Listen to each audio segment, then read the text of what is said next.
Voilà, gloire au Seigneur, donc que Dieu soit béni. Nous saluons évidemment tous ceux et celles qui nous écoutent. Vous êtes des milliers, donc au travers de la planète Terre, à écouter la parole de Dieu. Et particulièrement, donc, ce matin, nous allons parler de se préparer à l'orage. Il y a un orage inimaginable qui s'en vient sur notre monde. Et vous le savez, comme chrétiens, particulièrement, donc, si nous le savons, donc, nous devons nous préparer. Et je vais vous donner certains éléments, donc, de préparation par rapport donc à cet immense orage mondial qui s'en vient sur notre planète. On va les lire, si vous voulez bien, dans Ésaïe, chapitre 32. On va lire un passage dans Ésaïe 32 et le verset 1er et le verset 2e. Alléluia. Ésaïe, chapitre 32, verset 1er et le verset 2. Ésaïe 32. Il est dit, alors le roi régnera selon la justice, et les princes gouverneront avec droiture. Chacun sera comme un abri contre le vent et un refuge contre la tempête, comme des courants d'eau dans un lieu desséché, comme l'ombre d'un grand rocher dans une terre altérée. Seigneur, nous sommes devant toi et nous voulons te bénir. Nous te demandons de nous aider à comprendre et à réaliser ce que tu nous as annoncé à l'avance. Tu nous as prédit, Seigneur, quels seraient les éléments de la dernière génération avant l'enlèvement de l'Église. Nous te demandons, Seigneur Jésus, que nous puissions nous préparer mentalement, physiquement, spirituellement, Seigneur, par rapport à cette immense tempête qui s'en vient sur le monde entier. Nous prions ces choses dans le nom merveilleux de celui qui s'est donné pour le monde entier à la croix du Calvaire, Jésus-Christ de Nazareth. Amen et Amen. Et tout le peuple dit Amen. Gloire à Dieu. On peut s'asseoir, frères et sœurs. Alléluia. Le verset que nous venons de lire, ici, le mot au verset 2, chacun sera comme un abri contre le vent. La version King James déclare, un homme sera comme un abri contre le vent. En réalité, nous savons qui est cet homme. C'est Jésus-Christ. Et à la fin des temps, par rapport à la tempête, l'orage inimaginable qui s'en vient globalement, mondialement, eh bien, Jésus-Christ, la Bible nous dit, sera comme un abri contre le vent, un refuge contre la tempête, comme des courants d'eau dans un lieu desséché, comme l'ombre d'un grand rocher dans une terre assoiffée. Et vous savez vous-même que la parole de Dieu, beaucoup de passages des Saintes Écritures nous parlent du retour du Seigneur Jésus-Christ. Et il y a des versets qui sont très réconfortants, mais en même temps, nous avons des avertissements de la part de notre Dieu, de grands avertissements.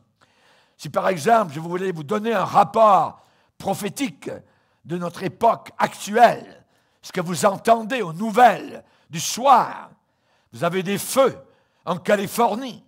Il semble à un moment donné que toute l'Australie était en feu. Au Portugal, dans le midi de la France, qu'est-ce qui se passe? Certains posent des questions en disant, est-ce des signes de la fin des temps? Qu'est-ce qui se passe? Actuellement, il y a des tremblements de terre qui ébranlent chaque partie de la planète Terre quelque part. Chaque jour, il y a un tremblement de terre quelque part. Cette terre est en train de se secouer quasiment continuellement autour de la planète. Il y a des ouragans qui font disparaître des centaines de maisons. Il y a des tornades qui tournent en toupie à des vents de 200 et plus km/h. Qu'est-ce qui peut résister devant ces choses-là? Il y a des organisations humanitaires qui sont poussées à apporter de la nourriture dans des pays et des villes affectés par la destruction et des désastres naturels. Voilà les nouvelles du soir. Matthieu 24. Matthieu 24, c'est le passage dans lequel Jésus-Christ a prédit l'avenir de l'histoire du monde, la fin des siècles. Jésus, le Créateur, savait exactement ce qui allait arriver à la fin des siècles. Et ces crises n'arrivent pas soudainement et uniquement quand va se produire l'enlèvement. Non. Ces crises vont s'intensifier et vont caractériser les derniers jours qui vont conduire à l'enlèvement de l'Église. Qu'est-ce que nous voyons autour de nous? Une fausse spiritualité. Nous avons autour de nous une philosophie socialiste qui est en train de s'installer, pour ne pas dire communiste, autour de nous. Et il y a les activistes athées. Il y a d'autres idées similaires qui représentent une tendance grandissante vers de faux espoirs. De faux espoirs. Nous allons vers la montée de faux Christ. Jésus nous a avertis de cela. Et en même temps, des guerres. En même temps, des bruits de guerre. En même temps, des famines, des épidémies, des pestilences. J'ai regardé de nouveau dans Luc chapitre 21, quand Jésus parle des épidémies, et il a déclaré, il y aura en divers lieux des pestes, en des lieux divers, des pestes. Donc, cela a été prédit. En même temps, nous voyons la persécution des chrétiens. Nous voyons l'anarchie en train de monter aux quatre coins de la planète Terre. Il y a en même temps l'affaiblissement de l'influence chrétienne qui est de plus en plus forte. Et au travers de cela, que voyons-nous? Une église tiède, qui boite, qui est clopin, et qui veut faire son chemin au travers d'une culture moderne, et qui veut imiter et plaire à ce monde. Au milieu de tout cela, il y a un spot unique, très brillant, l'Évangile répandu aux quatre coins de la planète. Alléluia, alléluia. Notre Seigneur Jésus ne veut pas que quiconque périsse en enfer. Il veut que tous arrivent à la repentance. La repentance. Nous, comme chrétiens, nous sommes les témoins de Jésus. Nous voulons prêcher, annoncer, vivre l'Évangile. Nous avons un autre signe, Israël, qui est de nouveau dans son pays, là où il doit se trouver. Tous ces panneaux indicateurs arrivent si rapidement maintenant, tout autour de nous. Qu'est-ce qui se passe? Là-haut dans le ciel, l'archange est en train de prendre sa trompette et de réchauffer ses lèvres sur le bout de la trompette. Alléluia. On peut entendre le tic-tac du compte à rebours. Le royaume de Christ est en train de s'approcher. Nous vivons des temps prophétiques. Nous voyons la prophétie s'accomplir sous nos propres yeux. C'est le temps de lever la tête. Look up. Regarde vers le ciel. Alléluia. Notre rédemption s'approche. La Bible dit, consolez-vous les uns les autres par de telles pensées, par de telles paroles. Christ revient, et il revient soudainement, quand le monde ne l'attendra pas, quand la plupart de l'Église dormira dans le sommeil léthargique. Nous voulons rester réveillés, alors que la grande majorité sera influencée par l'iniquité montante. Nous voulons faire partie d'une minorité combattante et victorieuse. Alléluia, alléluia, gloire au Seigneur. Nous avons les tensions actuellement qui sont croissantes, en Iran particulièrement. Pourquoi je parle de l'Iran? Parce que l'Iran est placé dans la Bible de façon prophétique. Et les prophètes de la Bible nous disent que lorsque vous verrez la Russie et l'Iran se mettre main dans la main, la fin des temps est là. Et nous sommes la première génération à voir cela en train d'arriver. Un signal que la fin est proche. Il y a des menaces en Iran, en Russie et autour de la terre. La puissance militaire est en train de monter à un taux alarmant. La Chine, la Corée du Nord, le monde est en train de s'armer jusqu'aux dents pour arriver finalement à la grande bataille de la fin des temps, Armageddon. Terrible. La Bible dit dans Proverbe 12, L'inquiétude, ça veut dire l'anxiété dans le cœur de l'homme là-bas. Ça veut dire l'anxiété, l'inquiétude dans le corps de l'homme amène la dépression. Nous vivons dans un monde dépressif. Pourquoi? Parce qu'ils sont inquiets, parce qu'ils n'ont pas de Dieu, parce qu'ils sont étrangers à la vie de Dieu, parce qu'ils sont anxieux. Et la Bible déclare cela, que les hommes mettront fin à leur jour, alors à la fin des temps, à cause de l'anxiété de leur cœur, l'angoisse de leur cœur. Ils ne sauront pas quoi faire. Mais le même verset que je viens de vous citer, dans Proverbe 12, verset 25, dit « Mais une bonne parole le réjouit. » Et vous êtes au bon endroit aujourd'hui, parce qu'il y a une bonne parole qui vous attend. Alléluia. Merci Seigneur. Vous savez, la méditation de la parole de Dieu vaut bien mieux que la médication. Amen. Alléluia. Parfois, on a besoin de médication. Je ne suis pas contre ça. Mais la méditation de la parole de Dieu est bien meilleure que la médication. Alléluia. Prépare-toi à l'orage. Prépare-toi à l'orage. Jésus revient et la Bible parle d'une espérance bénie. Ce n'est pas une espérance maudite, c'est une espérance bénie. L'espérance du chrétien. C'est la plus grande motivation pour nous garder sans tache dans ce monde, irrépréhensible. Jean l'apôtre a dit, quiconque a cette espérance du retour du Seigneur Jésus se purifie lui-même. Ça vous rend sobre soudainement. Ça vous met sur les rails si vous déraillez. Consolés. Nous sommes consolés à la pensée de la venue du Seigneur. C'est ce que Paul explique aux Thessaloniciens au chapitre 4. Nous allons et nous voulons rester constamment éveillés, en alerte.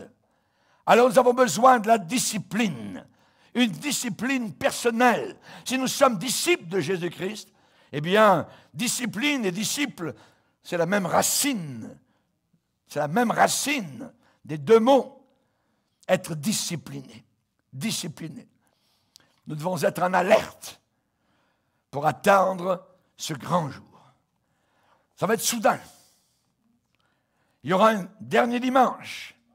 Il y aura une dernière Sainte Seine, comme nous venons de l'apprendre. Alléluia. Il y aura une dernière nuit sur notre oreiller, sur la terre. Et soudain, ça arrivera. Alléluia. Je vous dis un mystère. Nous ne mourrons pas tous, mais tous, en un instant, en un clin d'œil, nous serons changés. Alléluia. Nous irons à la rencontre du Seigneur dans les airs. Jésus, parlant de cet événement, a dit, pour ce qui est du jour ou de l'heure, personne ne le sait. Ni les anges dans le ciel, ni le Fils, mais le Père seul. Prenez garde, veillez et priez. Donc, comment est ma vie de prière? Comment est ma vie d'alerte, de veille? Veillez et priez. Car vous ne savez pas quand ce temps viendra. Il en sera comme un homme qui, partant pour un voyage, laisse sa maison, remet l'autorité à ses serviteurs, indique à chacun son travail, son devoir, sa tâche, et ordonne au portier de veiller. Veillez donc, car vous ne savez pas quand viendra le maître de la maison, ou le soir, ou au milieu de la nuit, ou au chant du coq, ou le matin. Craignez qu'il ne vous trouve endormi à son arrivée soudaine. Ce que je vous dis, je le dis à tous, veillez, veillez, veillez. Ce sont des temps bénis dans lesquels nous sommes, parce que les yeux qui sont pleins de foi voient arriver l'horreur. Hey, sentinelle, que dis-tu de la nuit? La sentinelle du haut de son poste répond, la nuit s'en vient, mais le jour aussi. Nous comprenons cela. C'est un langage que nous, chrétiens, comprenons très bien. La nuit s'en vient sur ce monde de plus en plus, mais pour nous, un matin, hallelujah, d'un jour infini et éternel s'en vient. Hallelujah. Merci Seigneur, merci Seigneur. Ce sont des temps bénis, mais en même temps, tant que nous sommes sur la terre, ce sont des temps dangereux, parce que Satan est à l'œuvre jour et nuit. Nous n'avons jamais vu une jeunesse aussi pervertie que la nôtre. Nous n'avons jamais vu des vieux aussi pervertis que les nôtres aujourd'hui. Même dans les maisons de vieillards. Satan les prend. Satan les occupe sur toutes sortes de voyages, d'activités sociales, ainsi de suite, pour qu'ils ne pensent pas à leur éternité. Ce sont des temps dangereux. Satan travaille pour séduire, pour leurrer, pour endormir, pour bercer la personne qui n'est pas sur ses gardes, qui est dans un état léthargique et qui est, je dirais, mu uniquement par l'estime de soi-même. La personne qui est autosatisfaite.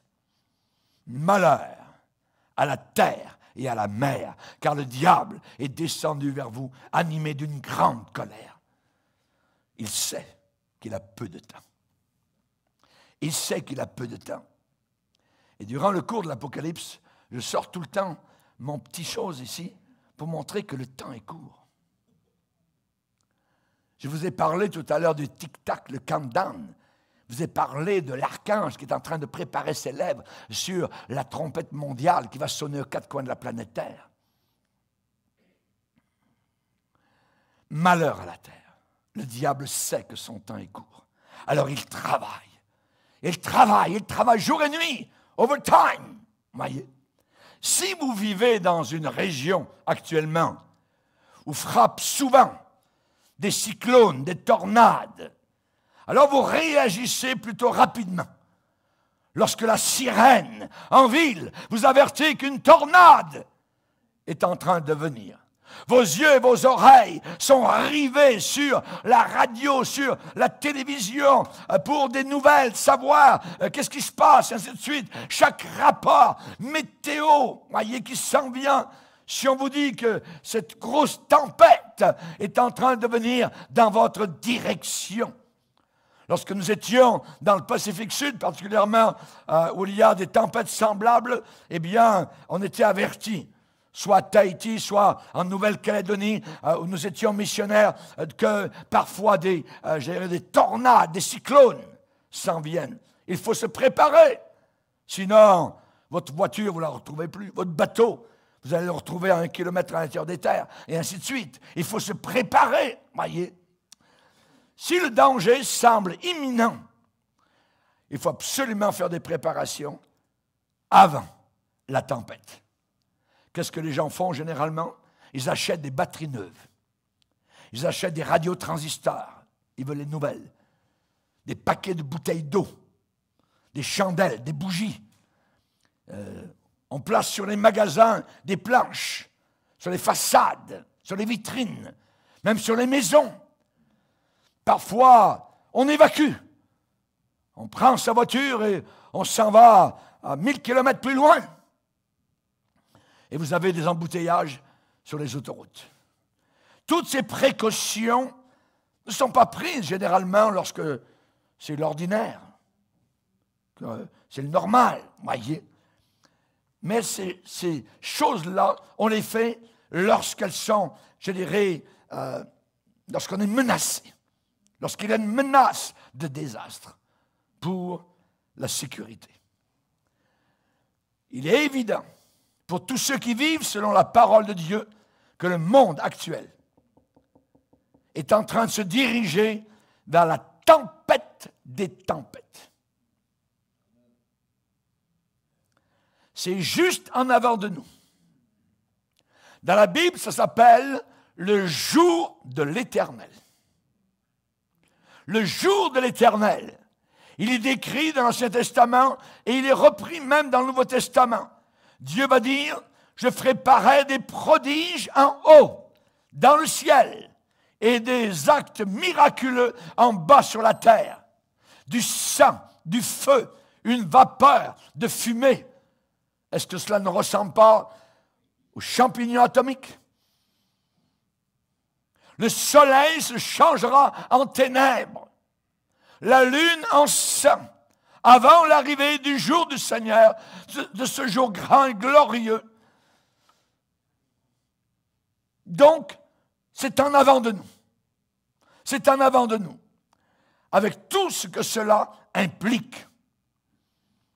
Le Seigneur nous a avertis, il a dit, le soir, vous dites, il fera beau, car le ciel est rouge. Et le matin, vous dites, il y aura de l'orage aujourd'hui, parce que le ciel est d'un rouge sombre. Vous savez, vous arrivez à discerner l'aspect du ciel, et vous ne pouvez pas discerner les signes des temps, de l'époque dans laquelle nous sommes. Jésus a parlé des signes des temps. C'est lui-même, c'est sorti de sa bouche. Il faut, nous chrétiens, que nous puissions discerner les signes de notre époque, de notre temps. Pour nous chrétiens, il faut se tenir prêt pour l'enlèvement de l'Église, à n'importe quel instant, à n'importe quel moment. Tenir prêt. Be ready. Sois prêt. La Bible enseigne que ceux qui sont lavés dans le sang de Jésus seront délivrés de la grande tribulation. L'Église de Dieu ne passera pas par la grande tribulation. 1 Thessaloniciens chapitre 5, verset 9 dit, « Dieu ne nous a pas destinés à la colère. » La grande tribulation, c'est la colère de Dieu sur un monde impie. Dieu ne nous a pas destinés à la colère, à la grande tribulation, mais il nous a destinés à l'acquisition du salut. Alléluia. Merci Seigneur.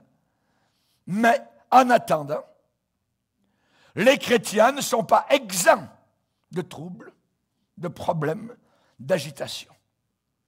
Ça fait partie de l'accroissement du grand bouleversement mondial dans lequel nous sommes entrés. Jésus a promis en disant, vous aurez du trouble dans le monde, mais prenez courage, j'ai vaincu le monde. Nous suivons un vainqueur, nous ne suivons pas un vaincu. À la croix du Calvaire, Jésus n'a jamais été vaincu.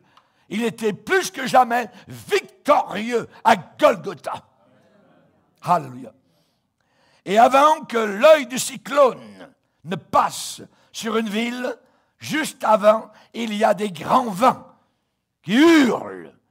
Il y a des grandes bordées d'eau qui descendent, diluviennes, avant l'œil du cyclone.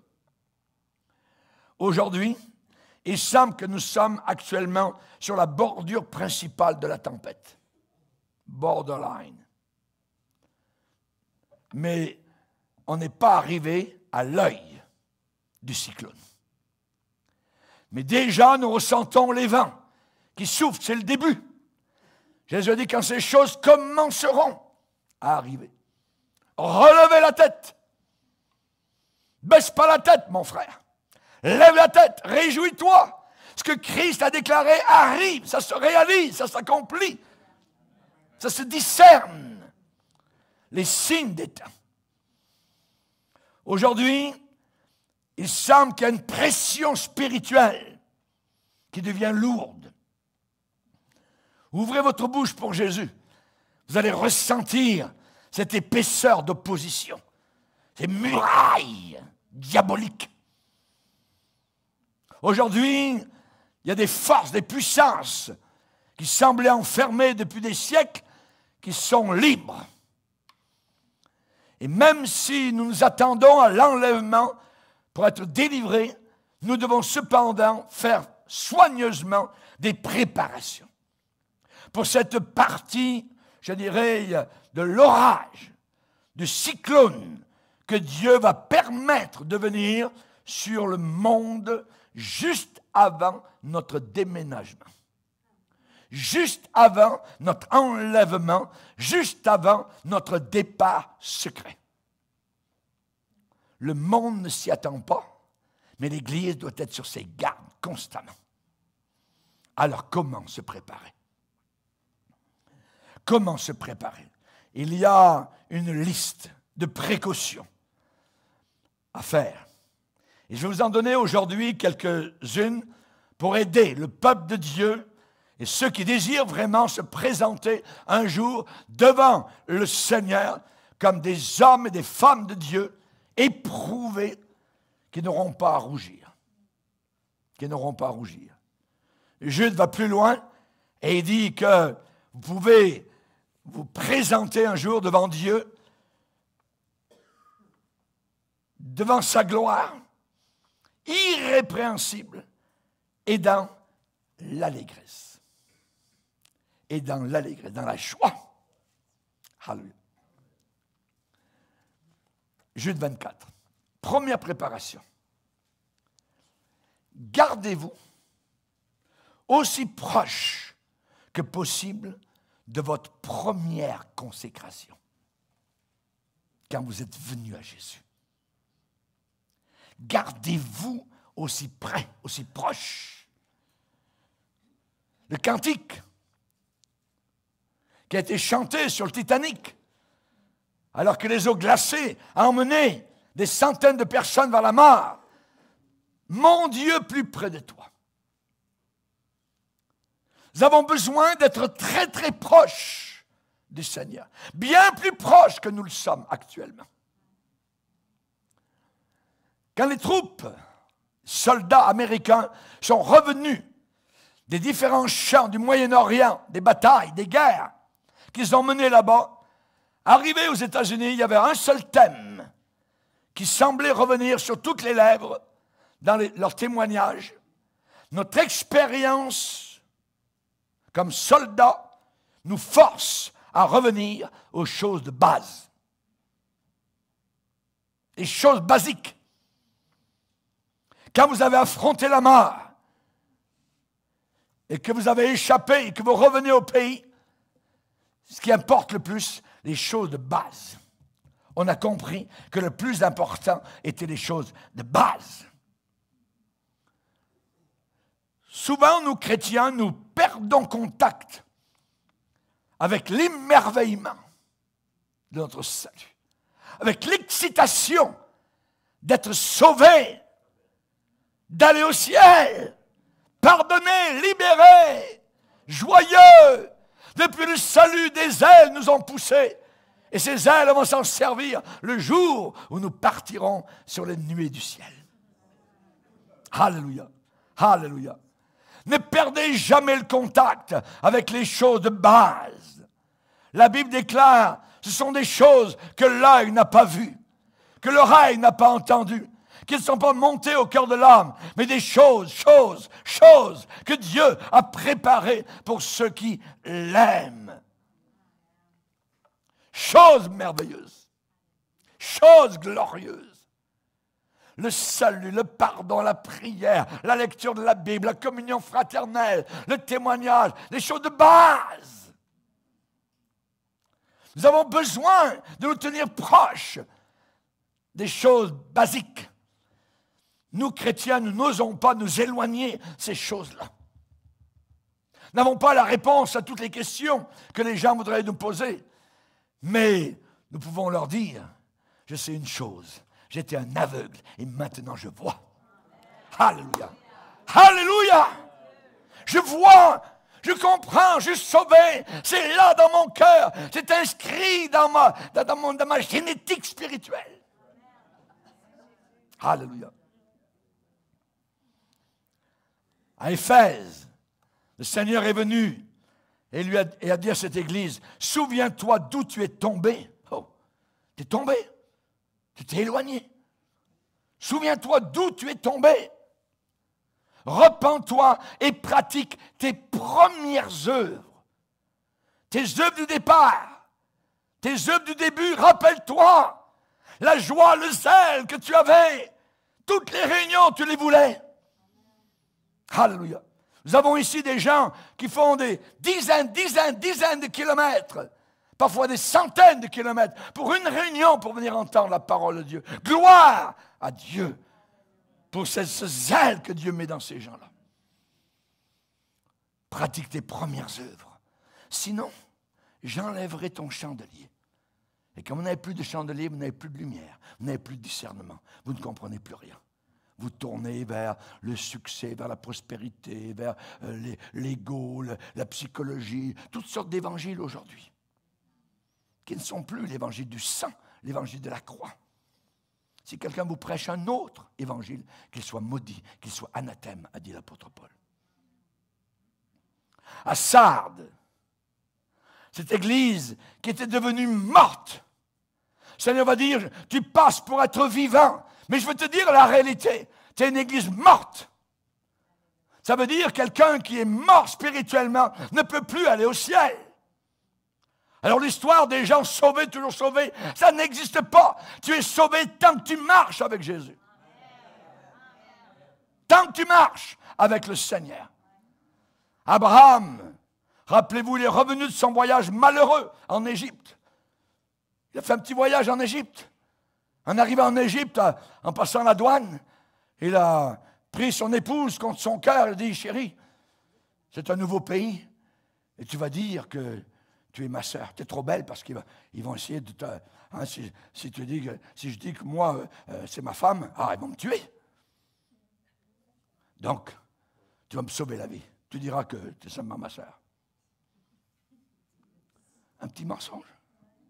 Ça l'a amené dans toutes sortes de problèmes. Et finalement, il est sorti d'Égypte avec quasiment un coup de pied au derrière parce que Pharaon lui a dit, tu m'as menti. C'est ta femme. Et après, une fois qu'il est revenu dans son pays, où est-il allé, Abraham? Il est revenu au même endroit où il avait eu la bénédiction de Dieu au commencement. Chers amis, ne vivez pas de mensonges, mais soyez fermes dans le Seigneur, dans votre consécration à Dieu. La Bible est très claire, dans Genèse chapitre 13, il est dit, Abraham remonta d'Égypte vers le sud, lui, sa femme, et tout ce qui lui appartenait. La Bible ne dit pas sa sœur, sa femme. La Bible appelle les choses telles qu'elles sont. Et Abraham était très riche en troupeaux, en argent, en or. Il dirigea ses marches du sud jusqu'à Béthel, jusqu'au lieu où était sa tente au commencement. Il est revenu à son commencement, entre Béthel et Haï, dans le lieu où était l'autel qu'il avait précédemment établi. Et là, Abraham invoqua le nom de l'Éternel et Dieu a continué à le bénir. Il faut garder cette expérience du début, du commencement. As-tu un autel à la maison? Un autel de prière? Un endroit où tu pries? Un endroit où tu cherches Dieu? Un endroit où tu peux pleurer devant le Seigneur librement? On a besoin de cela. Abraham est revenu de son voyage. Malheureux, il a failli perdre son épouse. Pharaon lui a dit, va-t'en d'ici. Et Pharaon donna l'ordre à ses gens de le renvoyer, lui et sa femme, pas sa sœur, et tout ce qui lui appartenait. Il faut que nous soyons proches du Seigneur. La tempête s'en vient. Sois proche, très proche de Jésus-Christ. La tiédeur ne fonctionnera pas. Quand Israël est entré en Canaan, sous la conduite de Josué, ils sont entrés par quel lieu? Un lieu dans la Bible appelé Gilgal. Le Jourdain s'est ouvert et passé de l'autre côté, ça s'appelait Gilgal. Gilgal, premier lieu.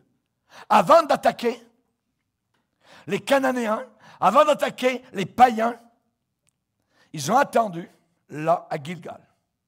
Ils ont attendu un moment à Gilgal et cet endroit, Gilgal, est devenu un lieu saint. Dans le livre de Josué, Gilgal est mentionné comme la base d'opération contre leurs ennemis. Ils attaquaient et ils revenaient à Gilgal. Ils attaquaient ailleurs et revenaient à Gilgal. Tout le temps, Gilgal, leur base d'opération.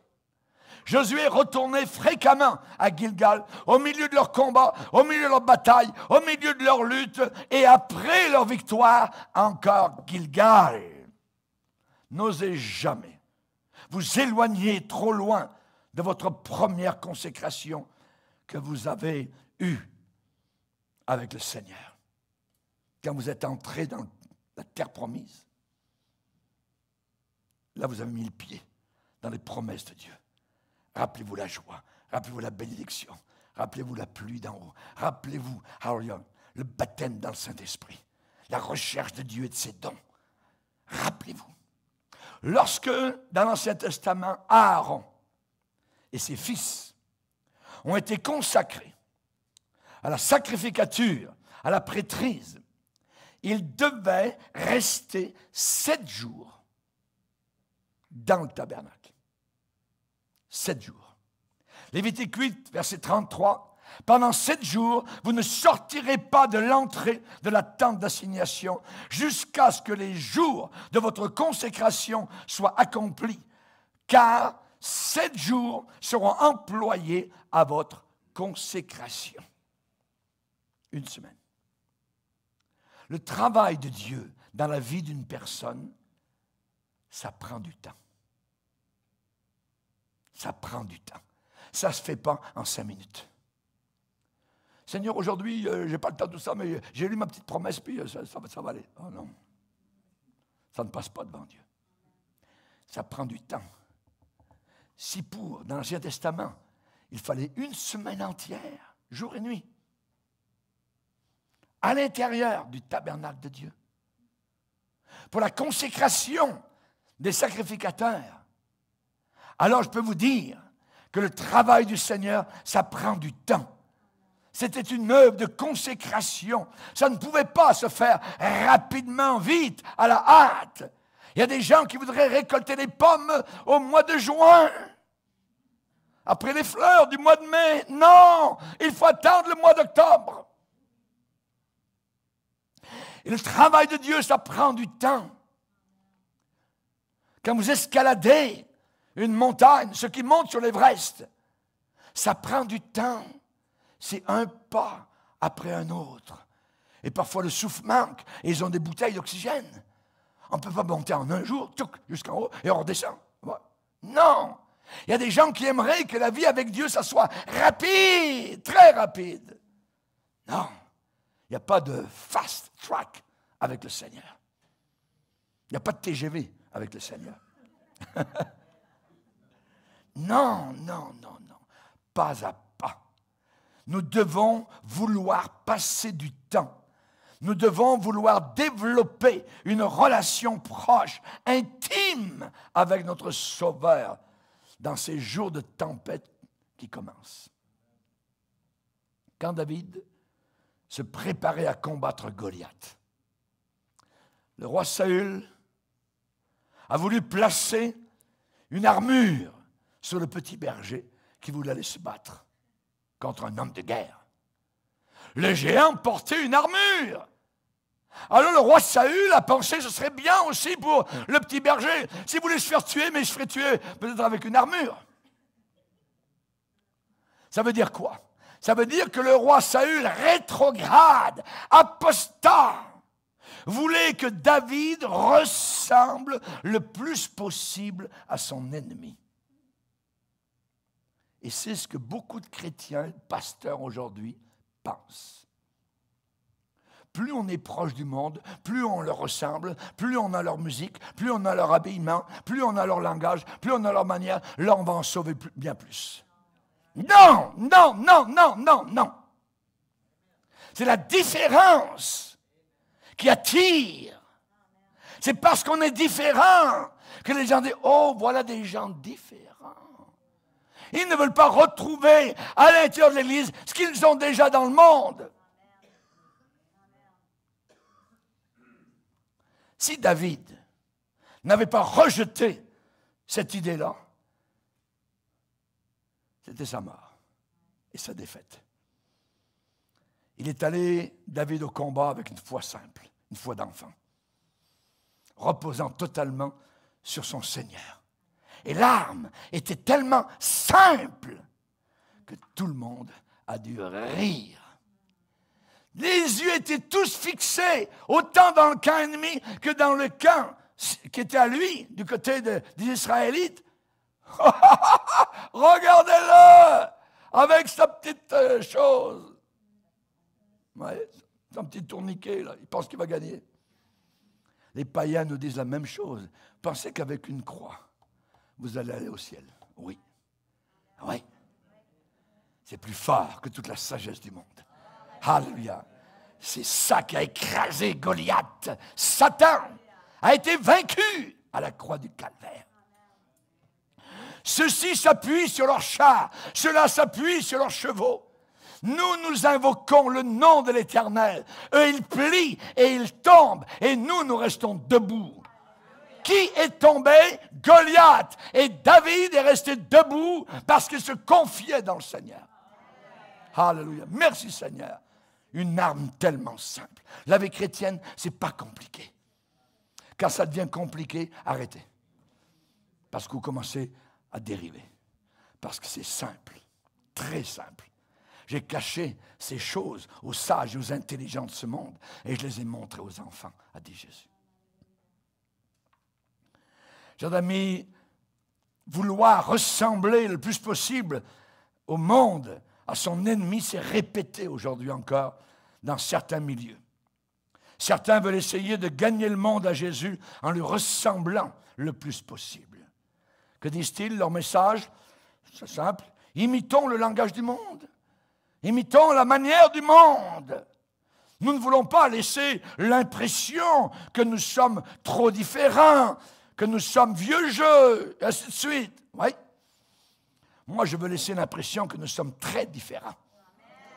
Parce que le Seigneur a dit, vous verrez de nouveau la différence entre celui qui sert Dieu et celui qui ne le sert pas. Merci Seigneur. Chers amis, ce n'est pas une façon de se préparer pour la tempête qui s'en vient. Vouloir imiter le monde. Parce que ce n'est pas par la force, ce n'est pas la puissance, mais c'est par mon Saint-Esprit, a dit le Seigneur. Donc nous allons rester avec nos bases. Nous allons demeurer avec nos bases, aussi simples soient-elles. La croix de Jésus-Christ, le sang de Jésus-Christ, la parole de Dieu qui est l'épée tranchante, aiguë du Saint-Esprit, la sanctification qui est la séparation d'avec le mal. Sur mon bureau, un jour j'ai trouvé cette expression.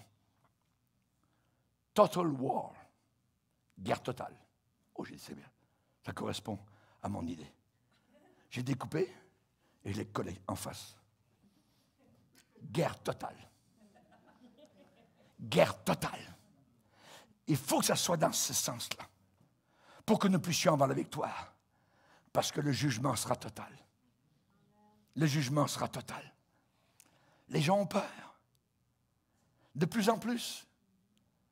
J'entendais l'autre jour quelqu'un, j'étais dans une queue en train d'attendre, et il y avait des gens derrière moi. Oh, je ne sais pas, je pense que je n'irai pas dans ce voyage-là parce que maintenant, je risque de mourir, ainsi de suite. Et je suis en train de regarder sur Internet ce que le gouvernement dit, tout ça. C'est le monde, c'est le monde. Nous regardons ce que le gouvernement céleste dit. Va là-bas, prêche, ne crains absolument rien. Que 1000 tombent à ta droite et 10 000 à ta gauche, tu ne seras pas atteint. Alléluia, gloire à Dieu. Ou bien Dieu est vrai, ou bien Dieu est faux. Ou bien j'y crois, ou bien j'y crois pas.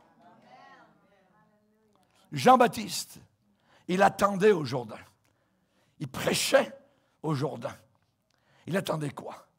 Il attendait ce jour fabuleux, merveilleux, que le Messie viendrait. Que le Messie viendrait. Et celui qu'il avait envoyé lui avait donné un signe. Tu vas le reconnaître. Ah ouais. Celui sur qui tu verras l'Esprit descendre et s'arrêter. Rester. C'est celui qui baptise dans le Saint-Esprit. C'est lui le Messie. Descendre et s'arrêter. S'arrêter. D'autres versions disent rester. Celui sur qui tu verras l'Esprit descendre et rester. C'est lui. C'est lui. On parle de quoi? On parle ici d'une permanence de l'onction qui reposait sur Jésus. Une permanence de l'onction. L'onction que j'ai reçue le jour où j'étais baptisé dans le Saint-Esprit, c'est la même aujourd'hui. C'est la même. Elle ne doit pas s'en aller, elle doit rester, elle doit demeurer. Une permanence du Saint-Esprit. Cet esprit qui est en nous sera le même que nous aurons là-haut dans l'éternité. Parfois, quelqu'un reçoit le Saint-Esprit et peu de temps après, on se pose la question. On se demande, qu'est-ce qui ne va pas? Qu'est-ce qui ne va pas? Il est évident que le Saint-Esprit est descendu sur cette personne et on se demande, qu'est-ce qui a fait partir le Saint-Esprit? Le Saint-Esprit n'est plus avec lui. Chers amis, le Saint-Esprit, c'est un être intelligent. Et le Saint-Esprit, il sait quand venir et demeurer, mais il peut s'en aller. Et c'est très dangereux. David a prié, Seigneur, ne me retire pas ton Saint-Esprit. Parce qu'il avait vu son prédécesseur, le roi Saül. Le Saint-Esprit était parti de Saül. Et il a fini sur son épée. Ne finissez jamais par être tué par cette épée.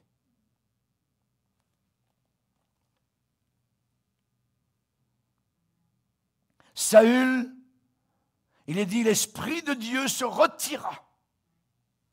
Tiens, se retira.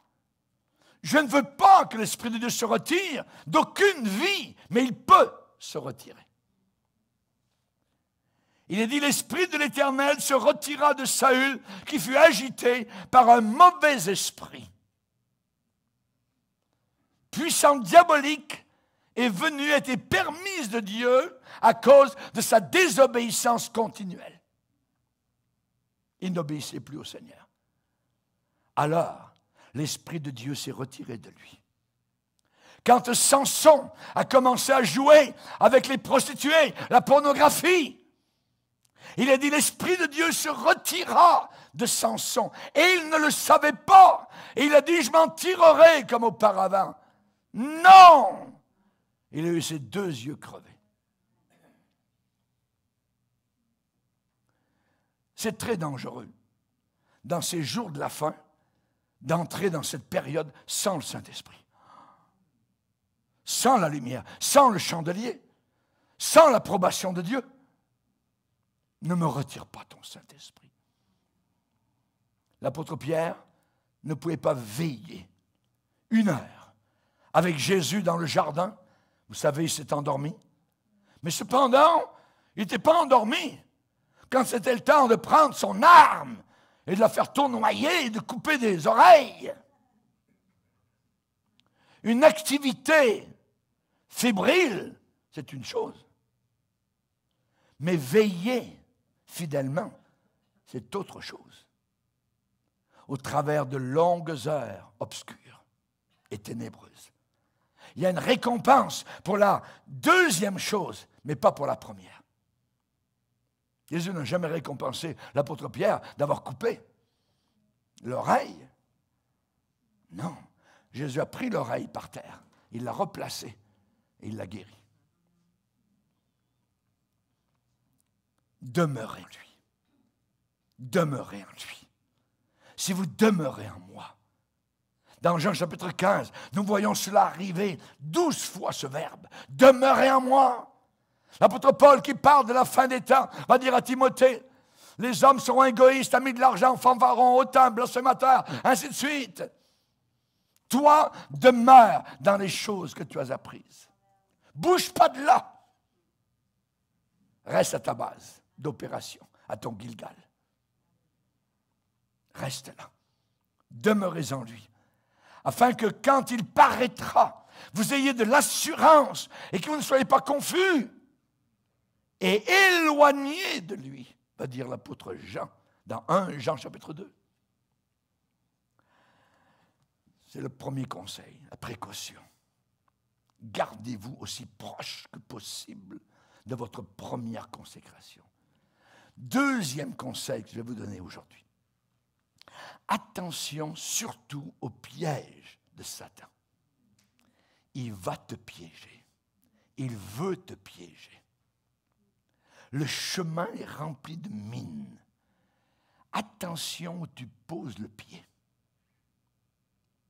Satan est très rusé. Il a des siècles d'expérience. Cela a toujours été, et il faut encore aujourd'hui, bien plus, comme nous arrivons à la fin, faire très attention. Paul a dit ne pas laisser l'avantage à Satan sur nous, parce qu'on n'ignore pas ses desseins. On n'est pas dans l'ignorance, on est dans la connaissance, on sait qu'on a un ennemi. Et comme je le disais à la réunion de prière l'autre soir, le diable va travailler sur votre témoignage, sur votre identité, ce que vous êtes. Il va dire, non, tu n'es pas chrétien. Tu n'es pas chrétien, tu n'es pas sauvé. Tu as juste cru à la croix, le sang de Jésus. Et la Bible dit que nous avons vaincu Satan par la parole de notre témoignage. Tu dois avoir un témoignage. J'étais perdu. J'étais dans les ténèbres. Maintenant, je suis sauvé. Je suis dans la lumière. Si tu n'as pas ce témoignage-là, tu ne pourras pas vaincre Satan. Si quelqu'un est en Christ, il est une nouvelle créature. Les choses anciennes sont passées. Voici que toutes choses sont devenues nouvelles. On a vaincu Satan par la parole de notre témoignage. Et c'est ce qu'il a dit à Jésus. Il crée des crises d'identité. Jésus, si tu es le Fils de Dieu, tu n'es pas vraiment le Fils de Dieu. Alors montre, si tu l'es vraiment, fais ceci, fais cela. Non, Jésus n'a jamais embarqué dans ce genre de choses-là. Il savait qui il était. Mais il a dû combattre, il a résisté. Comment a-t-il résisté? Par la parole de Dieu. Il est écrit. Il est écrit.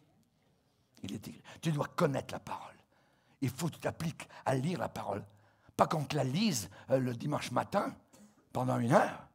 Mais la lire à la maison, la méditer, l'ouvrir. Use ta Bible.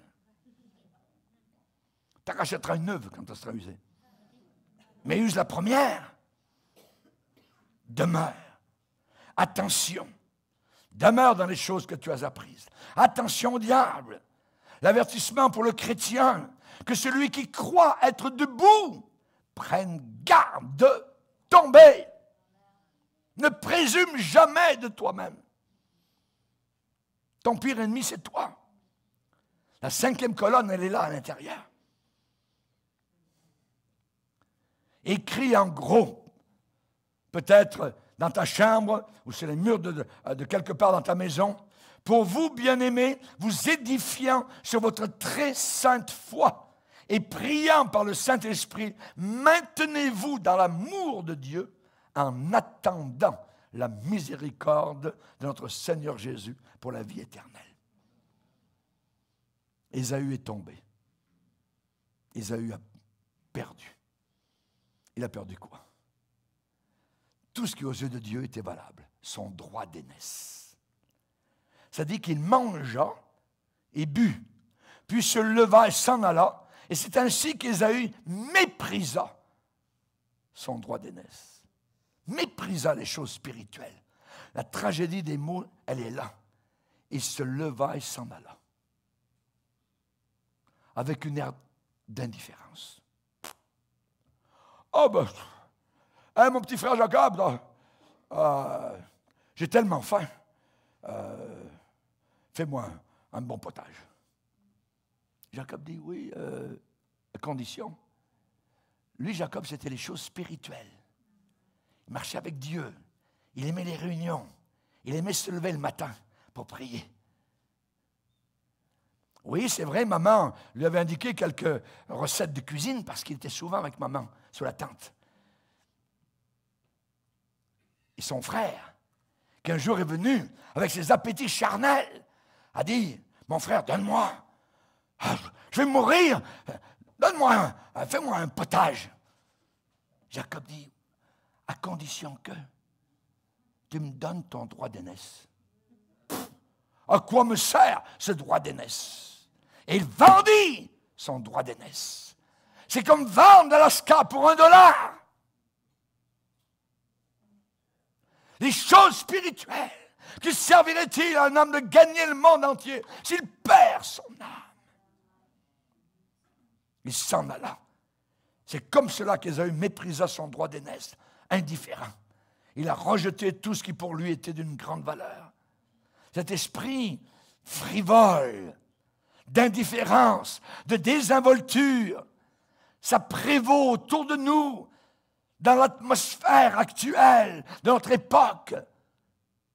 Qu'est-ce que ça fait coucher ici, coucher là? La pilule du lendemain, ainsi de suite, me faire avorter. Tiens, j'aimerais changer de sexe. C'est la désinvolture. La désinvolture. La négligence, l'indifférence. À quoi ça me sert? À quoi ça me sert? Nous devons veiller. L'orage s'en vient. Nous devons veiller avec une extrême ténacité pour nous préserver, pour nous garder en dehors de cet esprit de désinvolture, l'esprit d'Ésaü. Comment échapperons-nous si nous négligeons un si grand salut? Nous devons être un jardin fermé, comme dans le Cantique des Cantiques. Le bien-aimé dit, ma bien-aimée, tu es un jardin fermé. Nous devons être fermés à Satan, fermés au monde, à l'esprit de ce monde. Alléluia. Que nos verrous soient de fer. C'est ce que Moïse voulait pour la tribu d'Azer. Que tes verrous soient de fer et d'airain. Ne donnez pas accès au diable. Le Titanic, il a coulé. Par désinvolture, par négligence. Par négligence. Et même Dieu ne pourrait pas le faire couler. Ah ouais? Premier voyage, paf. Les deux fils d'Aaron, mon cœur est brisé par ce qui s'est passé là. C'était une heure tragique parce qu'ils sont morts tous les deux frères. Ils étaient 4 frères. Il y en avait 2 qui étaient à l'intérieur. Ils sont morts devant Dieu. Un feu est sorti de devant le Seigneur et les a consumés totalement. Pourquoi? Parce qu'ils ont pris les choses de Dieu à la légère. C'est la raison pour laquelle Dieu a dit ensuite, toi le Père, Aaron, je ne veux pas que tu verses une seule larme. Je ne veux pas que tu pleures une seule fois. Et ensuite, tu vas avertir tes 2 fils qui restent que quand ils vont rentrer devant moi, jamais aucun alcool, jamais d'ivresse dans ma maison. De pourriture, de saleté, de concubinage, de quoi que ce soit. On n'en veut pas. Ils sont morts. C'est un exemple.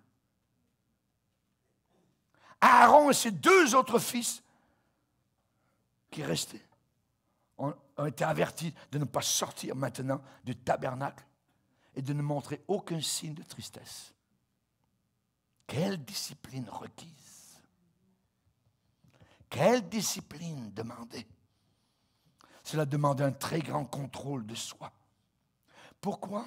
La Bible dit, parce que l'huile d'onction de l'Éternel est sur vous. L'huile d'onction, elle est sur nous aussi. Le Saint-Esprit de Dieu.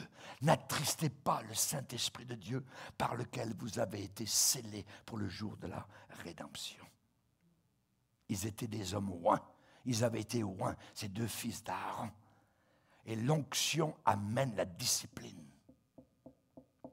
L'onction amène la discipline. Quand Samuel prenait sa corne d'huile, remplie d'huile, pour aller oindre quelqu'un, comme Dieu lui demandait, c'était une corne d'huile avec un trou évasé et une corne pointue.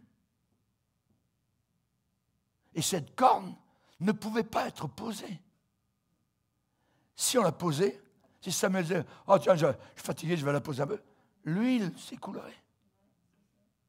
Cette onction ne peut pas être déposée. Je dois la garder jalousement. Comme l'huile du parfumeur. Il est dit que dans l'huile du parfumeur, si les mouches ils descendent et meurent, les mouches mortes font tourner l'huile du parfumeur. L'onction s'en va. L'onction est fausse. L'onction, cette fausse onction commence à puer. Raison pour laquelle il faut la conserver. Il faut en prendre soin, la préserver. Jamais déposer la corne d'huile. Amen. Les gens qui sont vraiment remplis du Saint-Esprit se préparent à l'orage. On va se tenir le plus proche possible de Dieu. Je bénis le Seigneur parce qu'on était un grand nombre à la réunion de prière vendredi. Et je bénis le Seigneur. Et une église ne va jamais plus loin que les gens qui prient. L'église avance à genoux. Tenons-nous proches de Jésus. Parlons-lui. Et faisons attention à Satan, à ses pièges. Le temps est court. Seigneur, nous sommes devant toi. Seigneur, le temps est proche. Nous te glorifions pour ta grâce. Bientôt tu seras là. Bientôt tu seras venu nous chercher. Bientôt nous serons avec toi, Seigneur, pour l'éternité. Veuille encourager ceux qui sont découragés. Veuille ramener ceux qui sont rétrogrades. Veuille purifier, Seigneur, de tout péché, ceux qui humblement s'avancent vers toi. Je prie encore, Seigneur Jésus, que nous ne puissions jamais déposer la corne d'huile, que nous puissions te prendre au sérieux. Garde-nous près de toi, car nous avons un ennemi qui nous talonne, un ennemi qui nous guette, un ennemi qui a placé des mines enflammées sur le chemin. Seigneur, c'est la guerre totale. Aide-nous, Seigneur, à être fidèles jusqu'à la fin, avec le casque du salut, l'épée de l'esprit, la cuirasse de l'esprit et le zèle que donne l'évangile de gloire, dans le nom puissant du vainqueur de Golgotha, Jésus-Christ. Amen. Et tout le peuple dit Amen. On va se lever ensemble, frères et sœurs.